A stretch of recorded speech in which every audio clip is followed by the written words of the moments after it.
атым Бекзада Муратбекова.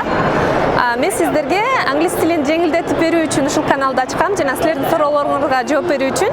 Бирок бүгүн теманы өтөрдөн мурун силерге Чикагодогу Science Industry музейин көрсөтөйүн деп чечтим.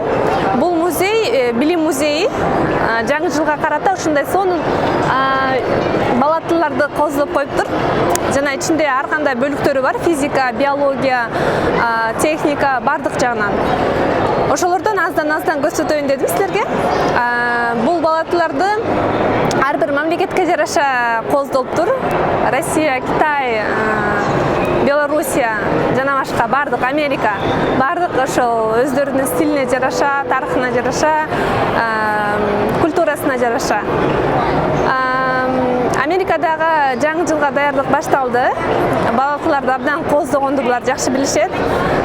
Оюнчуктарды ошончалык жык көп колдонуп, ошончалык сонун көрктөрдү берет. Мынакей да чогуу менен Science Industry музейин көрөлүк. Музейде да бир жакшы нерсе, китепканалар менен абдан тыгыз иштешет. Музейге келүү үчүн бул мисалы, бул музейдин баасы азыр унутуп калдым, бирок 2 кишиге менимче $56 да. Бирок китепканадан атайын кичинекей балдар үчүн мындай билетин берет, паспорт алып коет. Ошону алып бекер музейлерге келсе болот. Бул кичинекей балдарда ата-энелери ошондой музейлерге алып келип көрсөтсүн, баласына бир нерсе үйрөтсүн деп ошондой максатта ошондой программалар иштейт. Мынакей.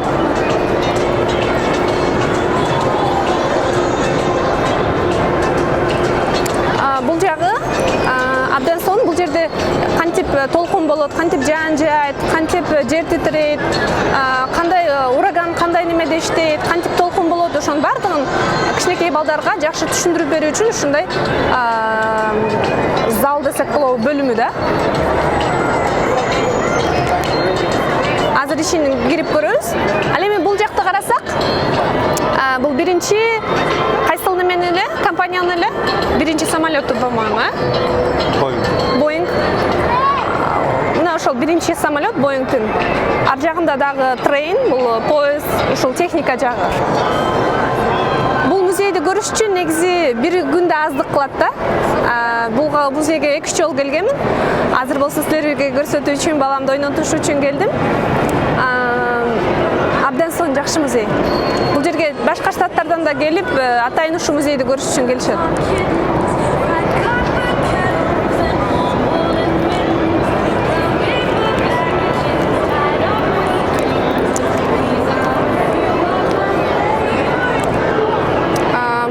Физика, электричество, дане көп ушундай кубулуштарды, жаратылышта болгон кубулуштарды түшүндүрүү үчүн ушул бөлүмү бар. Азыр мен сиздерге көрсөтөйүн.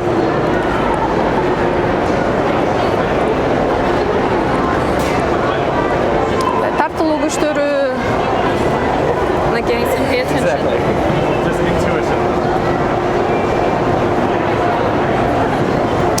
Жакыныраак барып көрөлү.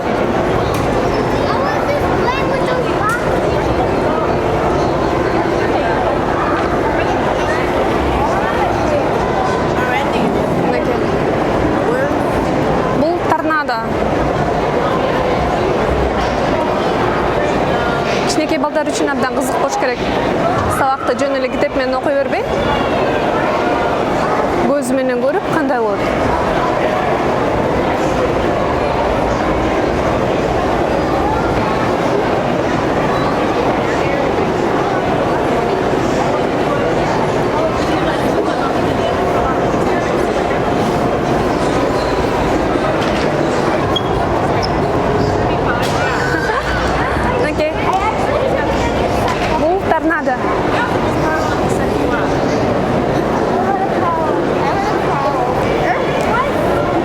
Абдан кызыктуу. Thank you. No problem. Так, кандай көчкү болот? Ошону түшүндүрүп берүү үчүн ушул немени алыптыр да. Ушул аркылуу түшүндүрүп атат.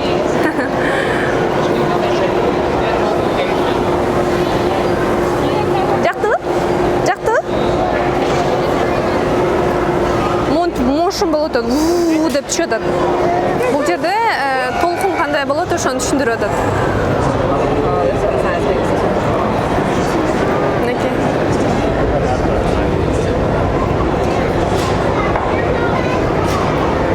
Көрөлү.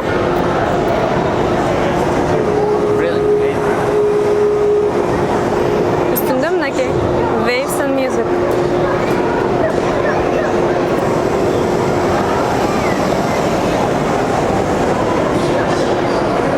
Токтоп калды. Кетти толкунуна. Оу. Илюшка, көрдүңбү кандай болот толкун? İçinde fiş жашайт.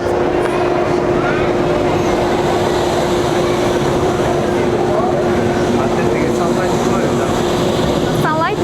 Кайсыл? Кайсыл?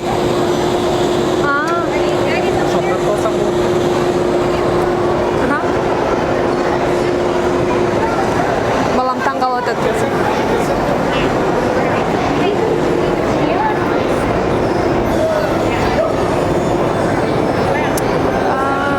Күндүн нуру менен жылып атат, көрдүңбү?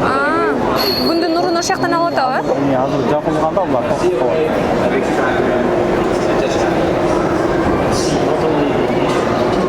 Кумушко?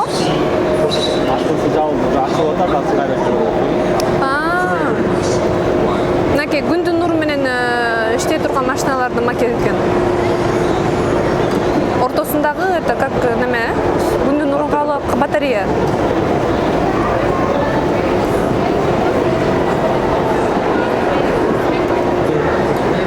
Bunun içinde aябай көп ушундай көрчү немелер бар, буга убакыт аябай көп кетет да. Мынакей өзүңөр көргөндөй көп окуучулар жүрүшөт.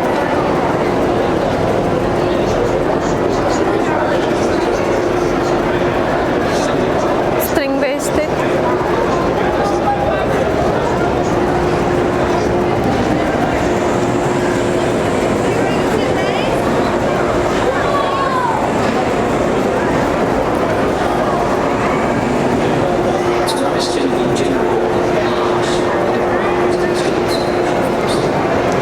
Ушундай.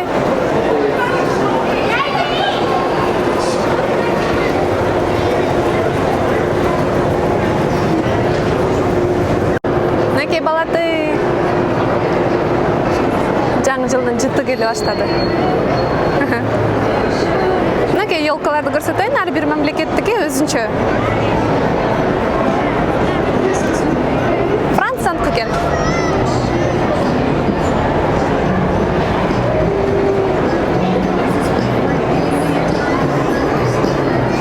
Словакия.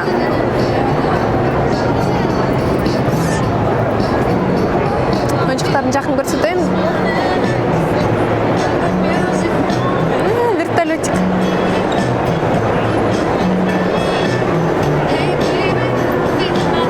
Нигерия.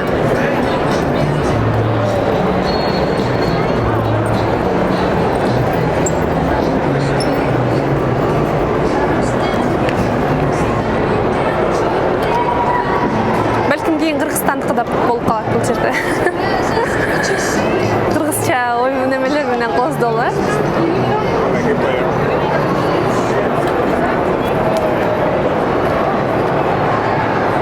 Technology жагын көрөлү, техника. Окей. Азыр мен силерге Чикагонун макетин көрсөтөйүн. Үстүнөн жаш көрүнөт, деген самолеттун дөңгөлөктөр кирип атат азыр. Илюшка, көрүп атасың? Az жабылат. Жапты. Ооз ачылып калды.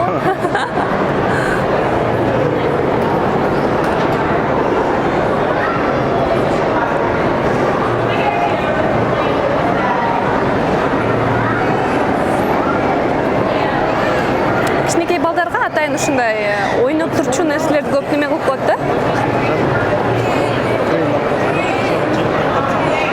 Хорошо.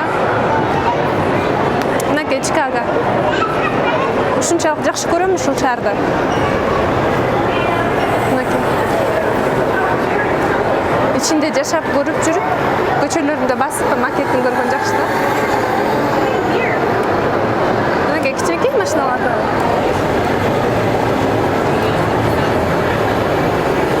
Кадимки эле көчө, тигинекей элдер.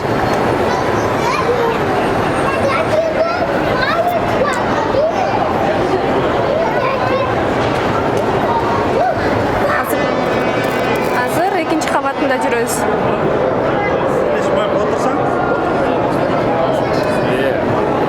Балдар самолеттин ичине көрүп, учугандай болгонун көрүп, үйрөнүп атышат.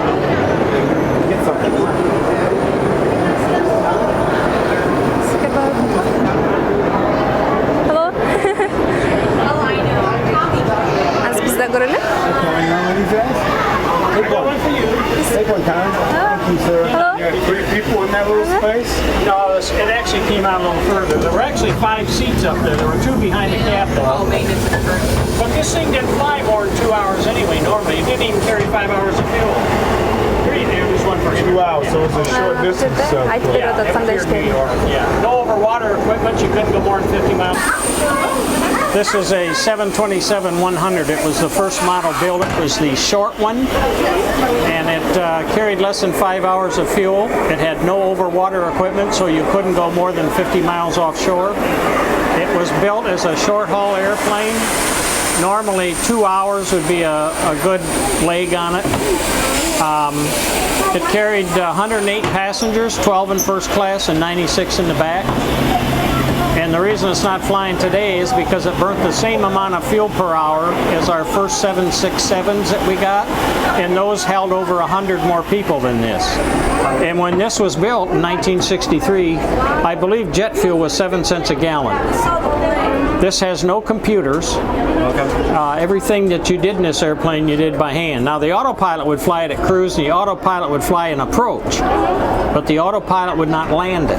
So when you got down to minimums for whatever approach you were flying, 400 or 500 feet or less, you didn't see the runway environment, which would be the end lights or the lead-in lights. Then you had to go around and go to an alternate or try it again. And the engines were, JT8D was the first commercial jet engine that this airplane had. It put out 14,000 pounds of thrust. That's about it for this airplane. And I actually flew it. Really? Wow. every day. I just started playing every day. A number of times. Last time was February of '91. From here to Lincoln, Nebraska and back, and then they retired it that November. The logbook that I got that out of ended in September, so whether I flew it between then and November, I don't know. I can't find the other one, but I doubt it. So. Thank you very much. My pleasure. Булар музейде сөз кичинекей балдар үчүн бир ойной турган нерсени сөз жасайт да. Даже ушу самолеттин ичинде да бар экен, бала ойнойго.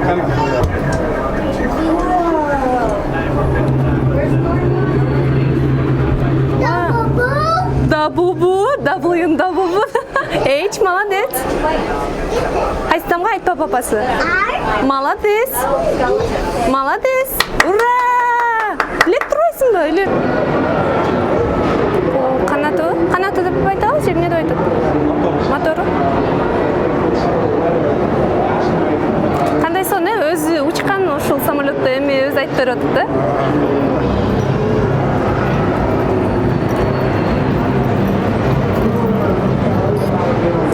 Азыр могул жерден Чикагонун макетин үстүнөн көрсөтсөм жакшы көрүнөт.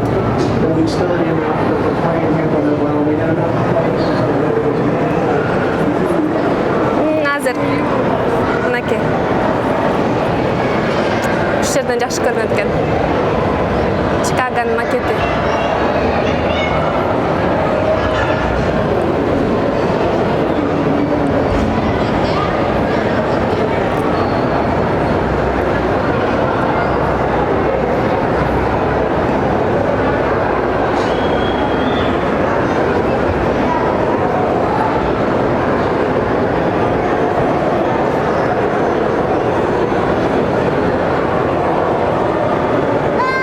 Концентрация менен топ жылат да. Канчалык спокойно болсоң ошо утат.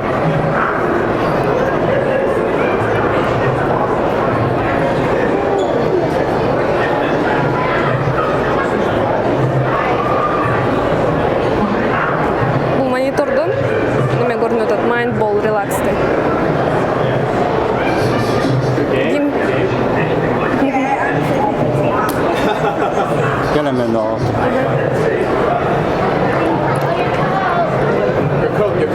Балам қарды? Мінекей бұл биология бойынша адамдардың бұлшықтары, органдары.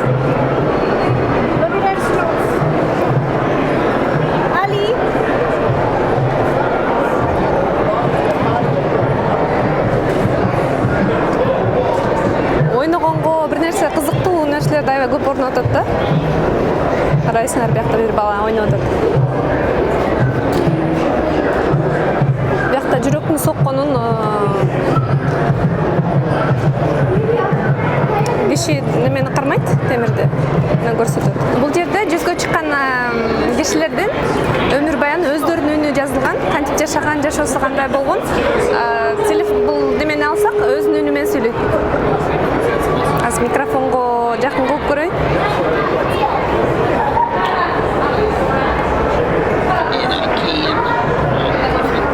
Мени улап болду экен, билбейм.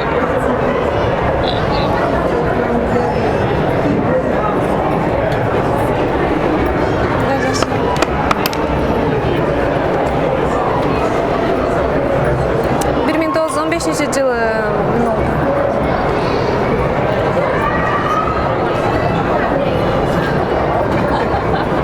жүзгө чыккан кишилер. Ушундай кызыктуу бурчу бар.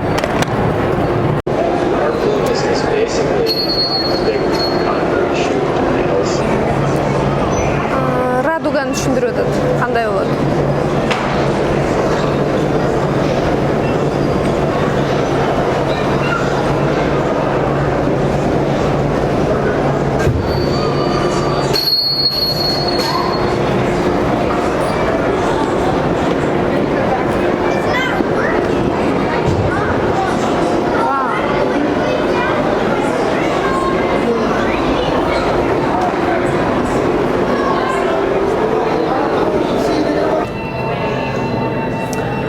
Музейдин эң төмөнкү кабатында Экинчи дүйнөлүк согушта колдонулган суу астындагы кеме Submarine 505 деп. Мынакей. Бул музейдин эң баалуу нерсеси деп айтсак болот.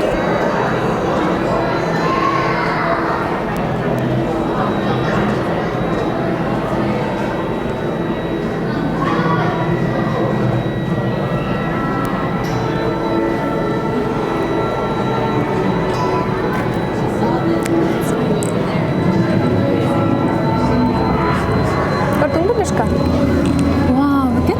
Шип бекен? Airplane окшош, бирок бул airplane эмес. Бул суунун астында жүрөт.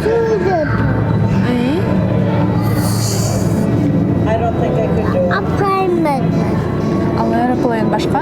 Ошого окшош экен, бирок бул суунун астында жүрөт. Астынан көрөсүң. Water'ды.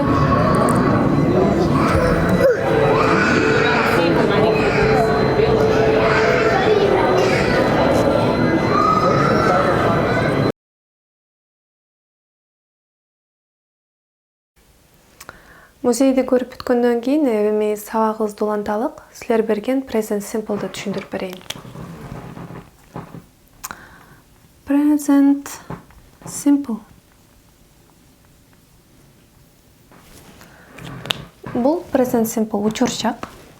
Эгер сөздүн өзүн карасак, present деген настоящий, учурчак жана белек деп которулат. Present. Simple бул жөнөкөй учурчак.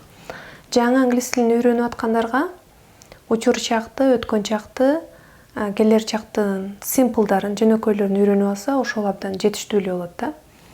Бүгүн present simple-да карайлы. Бул чак биз мисалы жөн эле бир нерсени сураганда ушул чак колдонулат. Мисалы, сен англисче сүйлөйсүңбү? Do you speak in English? Же do you speak English? Же кыргызча сүйлөйсүң? Do you speak Кыргыз? Сен сага бул нерсе жагабы деп айтканда, do you like this? Where do you go? Кайка барасың? Ушундай окшош жөнөкөй эле нерсени айтканда учур чактагы ушул present simple колдонулат. Экинчиден present simple'ды дайыма кайталанып туруучу нерселерди айтканда, мисалы, мен биринчи күнү спорт залга барам, ар бир биринчи күн сайын. Мен 5-нчи күн сайын жума намазга барам деп айтсаңар. Мен ай сайын мисалы баняга барам десеңер. Же жыл сайын мен эс алууга барам деп айтканда, ушул present simple колдонулат.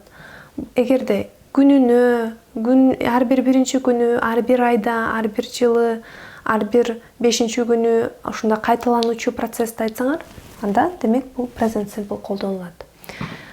Present simple'дан сүйлөмдө мисал берерден мурун мен силерге концепциясын түшүндүрүп берейин. Бул өтө маанилүү.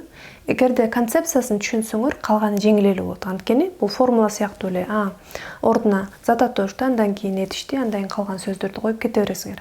Бирок эң биринчи концепциясын түшүнөлү. Ага түшүндүрүп берүү үчүн мен мындай сүрөттү элестетип атам. Мисалы, аял деп коелу. Стөлдө сүйлөшүп отурат. Да бир адам менен, подружкасы менен. Экөө. Эгерде экөөсү бири-бири менен сүйлөшсө, ал эми бул эки адам бир үчүнчү жактагы адамдар жөнүндө сөз кылып жатса, мындай кылып коелу. Бияка мышыгын тартып коелу. Чик-чик. Окшошту мышка. Эгерде мисалы кайталап коеюн. Do you like it деп бул адам кайтса, сага жагабы деп атат. Ал эми бул жерде аял деп коелу. Ана she. Эркек киши he, анан жаныбарга it. Могу үчөө жөнүндө булар экөө сөз кылып жатса, дайыма s уланат. Этиштин аягына s уланат. Мисал берейин. Бул адам мындан сурап атат. Do you speak English?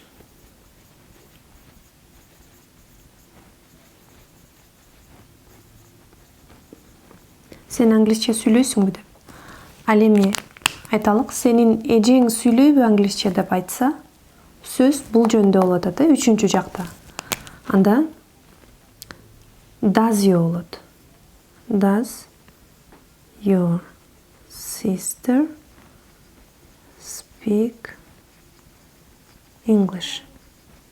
Бул жерде мен суроодон баштап кеттим, бирок буга чейин башка ушунун эле утвердительный берейин.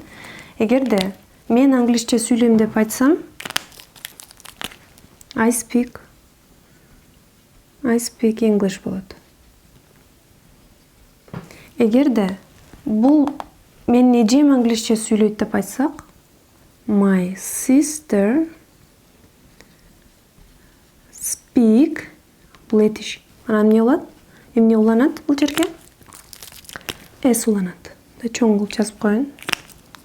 My sister speaks English.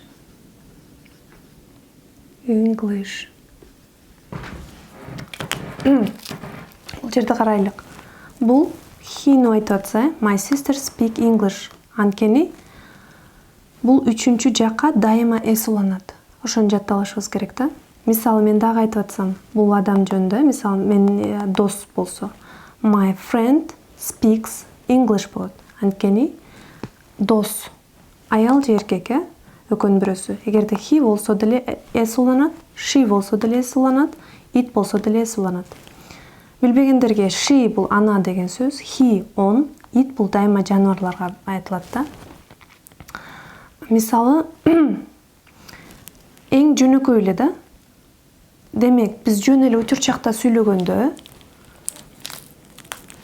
subject plus verb менен эле сүйлөйбүз. Эң жөнөкөй. Зат атошту коебуз, андан кийин этишти коебуз. Мисалы, I деген зат атооч. Speak мен сүйлөйм глагол. Анда эмнени англисче? I speak English жөн эле сүйлөдүк. Эми бул үчүнчү жак жөнүндө айтып аткан болсок, жөн эле этиштин аягына s улап койдук. Могу сүрөттү жаттап калсаңар, силерге кийин сүйлөгөндө жеңил болот. Мисалы, мышык сүт ичип атат деп айтсак, this cat drinks milk болот, This, мисалы желе, this деп айтканда мышыкты айтып атам, Drinks milk. Сүт ичип атат. Азыр мен мисалдарды компьютерден жазып коеюн, бирок эң түшүнчүү концепция мына бул жерде эмнени эстеш керек? Үчүнчү he, she, itке s уланат. Сүрөттү карайбыз. Мисалы, бирөө менен сүйлөшүп атканда, мисалы менин ата-энем Кыргызстанда жашайт. Демек мен бир астымда сүйлөшүп аткан адамга үчүнчү жактагы мисалы апам жөнүндө айтып атам. She is in Kyrgyzstan. Да, мисалы, she speaks Kyrgyz language. Мисалы, ал кыргызча сүйлөйт. Эгерде ал адамдын өзүнө кайрылып атсам, андан улап кереги жок. Эгерде бул адамга бул жөнүндө айтып атсам, анда s уланат. Эми суроо бергенде эле оңой эле. Эгерде бул экөө бири-бирине болуп атса, do дегенди улайт. А эгерде бул адамдан булар жөнүндө сурап аткан болсо, does болот. Мисалы, does your mother live in Chicago? Сенин апаң Чикагода жашайбы? Does. Анткени бул адамга бул үчүнчү жак жөнүндө сөз болуп атат. Бул жерден жаттачу нерсе эле ушул. Азыр мен маркер сөздөрдү компьютерге жазып коем, мисалдар берейин. Концепциясы ушул. Эгерде биз present simple'да сүйлөп атканда зататоч, андан кийин глагол эле болот. Ал эми үчүнчү жак болуп атса, s уланат. Да бир нерсе унутуп калып электе. Эми бул мисал коноктор деп коелу же. Ага s уланат. Анан кээде особый коноктор бар, өзгөчө. Мисалы, эгерде этиш мисалы s менен бүтсө, o менен бүтсө, x менен бүтсө, ч тамгасы менен бүтсө, ш менен бүтсө, буларга s аздык кылат и s уланат. Мисалы, teach деген этиш бар, үйрөтүү. Teach болсо, ч менен бүтүп атпайбы? Ч менен, ошон үчүн s уланат. Буну компьютерден мисал берем. Анан да бир нерсе жаттап койчу. Эгерде этиш дагы бир жолу y тамгасы менен бүтсө, ал present simple'да y тамгасы алынып, анын ордуна is болуп уланат да. Анан дагы бир бар, y s эле уланат. Мисалы, play деген сөздө. Эмне үчүн playден кийин s эле уланып калды? Анткени y тамгасынын астында үндүү эй тургандыктан s эле уланат. Бул жерде yдан кийин үнсүз турган болсо, анда es болуп уланат. Мисалы, бул жерде try деген сөз. Try деген сөздүн ордуна yды алып салып es уланат да. Түшүнүктүү болдубу? Эгер суроолоруңар болсо берсеңер болот. Мисалы, мен же мына айталы, on деген сөзгө, мисалы, my husband деген сөз, жолдошум. Ал he дегенге барабар да. He tries деп айтсак, es эле уланып калбай, дагы y айга өзгөрүлүп tries болуп калып атат. Мынакей, мен дагы окучум келди. Калганын компьютерден жазып берем. Green. Суроолоруңар болсо жазгыла. Менимче түшүнүктүү эле болду го деп ойлойм. Жанагы доскада көрсөткөн нерселерди эле азыр кичине түшүндүрүп коеюн. Компьютерде жазганга ыңгайлуураак. Present simple. Бул учурчагы түшүндүрүлдү. Эми мунун эрежеси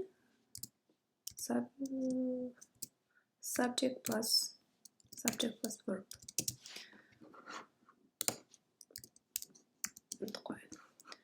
Мисалы, бирле сөздүн I work. Мен иштеп атам. Бул зататоч, бул этиш. Эч нерсе улаган жокпуз. Көрдүңөр, Эми ошонун үчүнчү исключениясы бар да. He, she, itке башка үндө жазайынчы. He, she, itке зататоч койгондон кийин этиштин аягына s уланат. Кашак алып коеюн. Этиштин аягына s уланат. Мисалы, менин атам, менин папам, менин мамам, менин эжем десеңер, демек моларды айтып атат да, менин эжем десеңер, ана деген сөзгө барабар, менин атам деп айтсаңар, he, он дегенге барабар. Мисалы, менин мышыгым деп айтсаңар, it дегенге барабар. Демек, ушул сөздөрдүн баарын айтканда s уланат. Бирок бул үчүнчү жактын жекелик гана санында. Мисалы, ушул эле бир сөздү алалы. He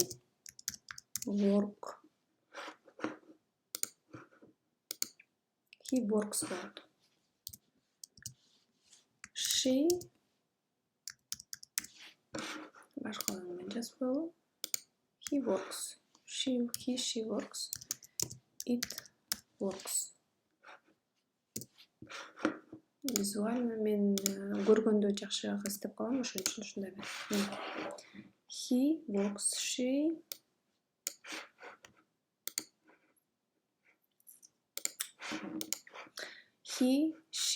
it works. Мисалы, менин досум иштейт десеңер, he works. Менин подружкам иштейт, she works. It works деген эми бул иштейт деген эле сөз да. Эгерде көптүк түрдө болсо zге уланбайт, анткени ал деле үчүнчү жак, бирок деген ал көптүк түрү. Ошон үчүн ага анын эрежеси ошо бойдон эле калат. Subject plus verb боюнча эле. Мисалы,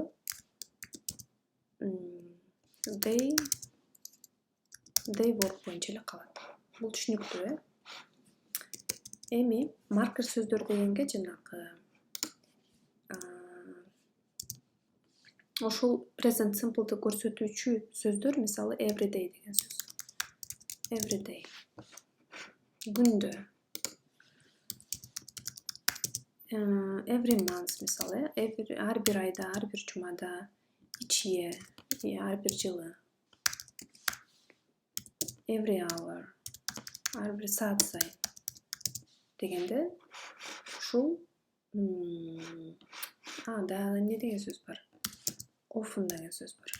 Часто деген сөз. Usually. Обычно.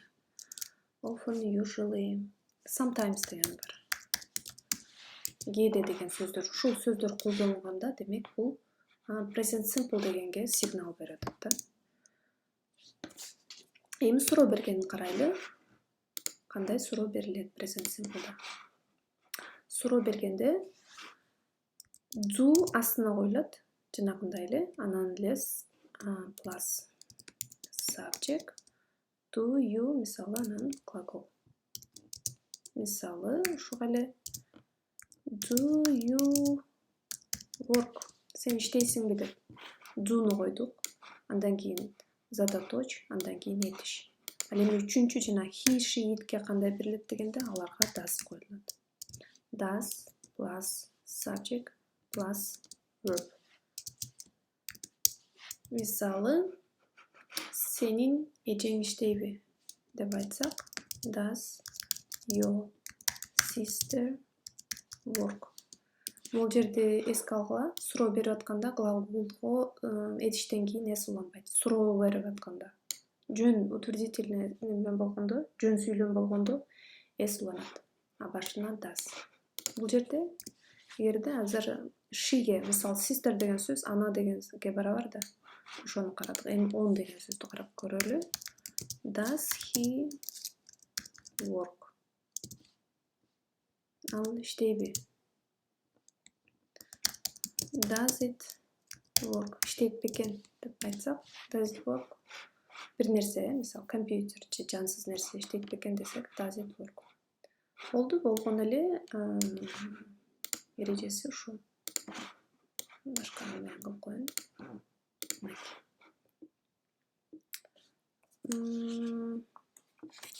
Анан дагы жанагы исключение боюнча сөз кылып коеюн. Бул исключение аябай аз. Бир 2% болсо керек. Эгерде этиш сөздөр ш тамгасына, с тамгасына, мындай с, ч, x, o тамгасы менен бүтсө, андан кийин этиш эле эмес и плюс мындай i анан s уланат. Мисалы, example, she teaches English. Oops. She зататоч, teach деген сөз, оқыту деген сөз. Чи тамғасы менен бүткөн үчүн могул этиш. Могул немени карайлы списогубузда. Чи тамгасы барбы? Бар. Бул жерге чи болгон үчүн s уланат.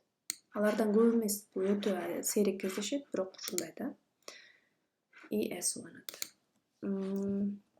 Башка этиштер дагы ушул тамгалар менен бүтсө, аягына s уланат.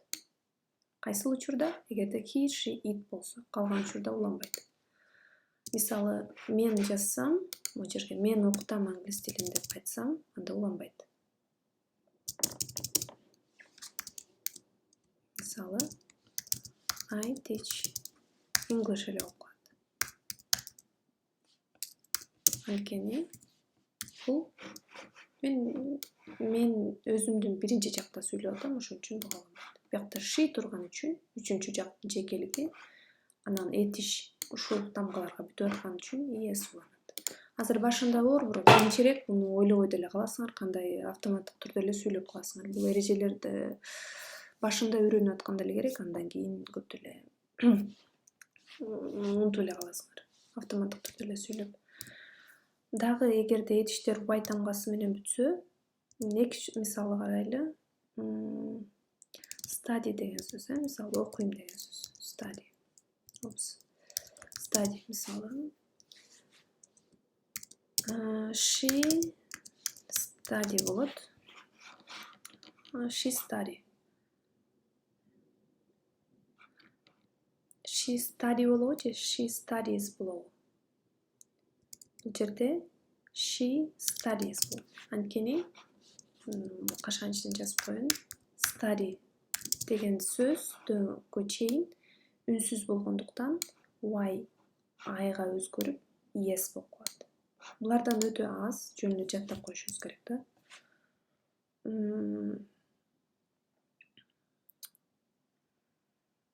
Дагы s уланган жанакы эле немени алып коеюн. Play деген сөздө. She plays эле болот. She plays. Play деген глагол этиштен. Бияка s эле уланды, анткени y-га чейинки тамга үндүү болгон үчүн ошол бойдон калды. Ал эми бул жерде y-га чейинки тамга үнсүз болгон үчүн y айга өзгөрүп is болуп уланды да. Дагы эле этиш, мисалы, do деген этиш бар. Жасайт деген, мисалы, делать деген сөз. Do бул бардык, мисалы, жанакы үчүнчү жекелик сандан башка, жекелик зататоштон башкасынын баарына do коюлат. Ал эми калган жана he, she, itке дайыма does болот. Мисалы, биз жанакы суроо иретинде эмес, азыр этиш катарга да карап атам. Мисалы, does she work деп айтсам, жооп катары yes she does деп айтат да, мисалы. Сүйлөм менен жазайын. Does she work? Ал иштейби деп айтсам, аялда кишини айтып атам. Жообу yes she does. Yes she do болбойт да. She'ге does коюлган үчүн does деп айтылат.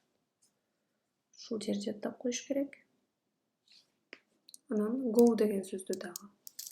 Мисалы, go астына алып коеюн. Goes болот.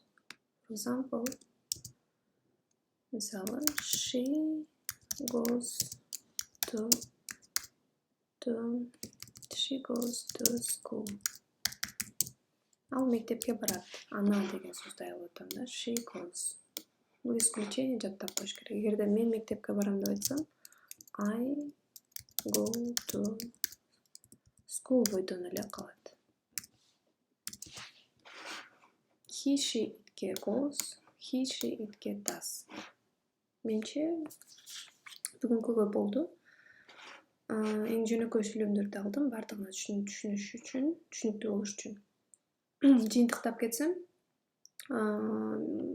көрсөтүлгөн музей боюнча өзүңөрдүн оюңарды жазып койгула. Жактыбы, жаккан жок, жакса эмне жакты, жакпаса эмне жаккан жок. Бүгүнкү Present Simple'ды кайталап кетсем, жанагы бул учурчак. Биз жалпысынан бир нерсени айтканда же сураганда ушул нерсе колдонулат. Present Simple качан биз дайыма кайталанылып туручу нерселерди айтсак, мисалы күнүнө, ар бир саат сайын, ар бир айда, ар бир жылда деп айтсак, ушул Present Simple колдонулат. Анын өзгөчөлүктөрү качан do колдонулат, качан does колдонулат, ошону өттүк. Исключенияларды карадык. Эгерде этиш кандай тамгалар менен бүтсө, кандай өзгөчөлүктөргө ээ, анда es уанарын өттүк.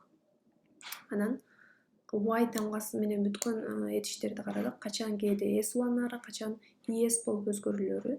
Ал жөнөкөй эле экен. Эгерде why тамгасынын астында үндүү турса өзгөрбөйт. Эгерде why тамгасынын астында үнсүз турса, анда ал why тамгасы айга өзгөрүп, es болуп өзгөрүлөт. Болду, калгандарын өзүңөр кайталап жазып, эгер сурооңор болсо бергиле. Бул видеону эгерде сиздерге пайдалуу болсо бөлүшүп коюңуздар. Анан дайыма ар бир нерседе баланс болгон жакшы. Эгерде ушул видеодон сиз өзүңүзгө жакшы пайда алган болсоңуз, сиз башка адамдарга, бир адамга, менин каналыма жазылуусуна көмөктөшүңүз. Ошол мага берген же төлөгөн акчасы катары мен кабыл алам. Дагы көрүшкөнчө силерге ийгилик каалайм. Эмки сабакта мен бул ушул Present Simple'дын отрицаниясын түшүндүрүп берейин. Мисалы, мен иштебейм деп айтсак, кандай болот? Мага жакпайт деп айтсак кандай болот, мисалы? Мен күндө барбайм деп айтсак кандай болот? Ошол эмки сабакта ошону карайлык. Bye.